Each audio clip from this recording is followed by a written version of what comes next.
Hello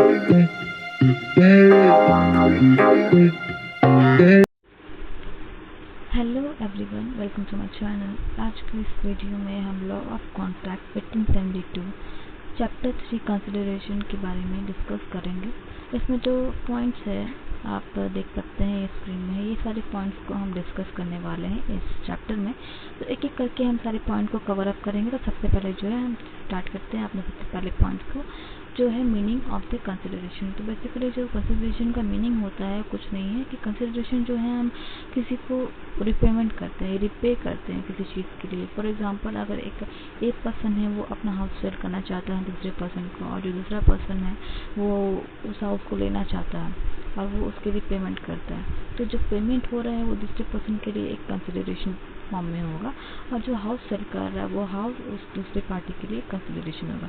तो basically कुल मिलाकर के बात ये होता है कि जब दो पार्टी या कोई एंटर करता है कॉन्ट्रैक्ट में, उसके लिए जो रिपे करना पड़ता है consideration as a consideration according to promise, तो उससे हम कहते हैं कि कंसिडरेशन होता है। बेसिकली जब हम कह सकते हैं कि एक कॉन्ट्रैक्ट में जब कोई पार्टी एंटर करता है तो जिसके लिए हमें रिपेमेंट करना होता है अकॉर्डिंग टू अवर प्रॉमिस, वो होता है consideration.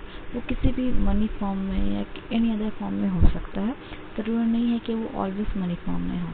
Consideration can be in any other form, money form में भी हो सकता है। ठीक है, अब बात करते हैं डेफिनेशन ऑफ द कंसिडरेशन। तो डेफिनेशन जो है सेक्शन 2D में दिया गया है, सेक्शन 2A में नहीं, सेक्शन 2A में ऑफर को डिफाइन किया गया, ऑफर का डिफाइन किया गया। ठीक है, तो बेसिकली जो डेफिनेशन है कंसिडरेशन का वो सेक्शन 2D में दिया गया हुआ है, जिसमें कहता है कि जब कोई प्रॉमिस या फिर कोई अदर पार्टी यानी थर्ड पार्टी कोई ऐसा कोई काम करे at the desire of the promiser, मतलब प्रॉमिसर का डिज़ायर से कोई काम करे, तब जाकर जो है वो एक कंसिडरेशन बनता है।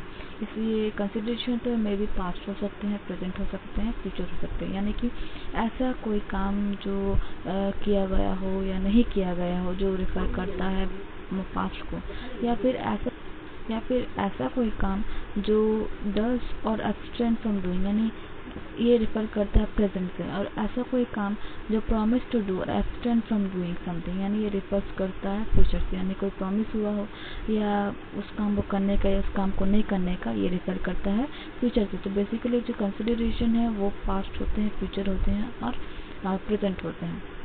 अगर हम इंडिया की बात करें तो इंडिया में जो है कंसिडरेशन पास्ट भी हो सकते हैं, प्रेजेंट भी हो सकते हैं और फ्यूचर भी हो सकते हैं। बट इंग्लैंड की अगर हम बात करें, कंसिडरेशन जो है प्रेजेंट और फ्यूचर में ही होंगे और पास्ट कंसिडरेशन नहीं होता है, क्योंकि वहाँ पर ऐसा माना जाता है कि पास्ट कंसिडरेशन जो है कोई कंसिडरेशन बिल्ड नहीं करता है, past consideration is no consideration. फिर हम जो इसका आगे का जो टॉपिक है, essential element of a valid consideration and past, present and future, ये जो टॉपिक्स हैं हम ये अपने नेक्स्ट वीडियो में डिस्कस करेंगे। तब तक के लिए बाय, टेक केयर।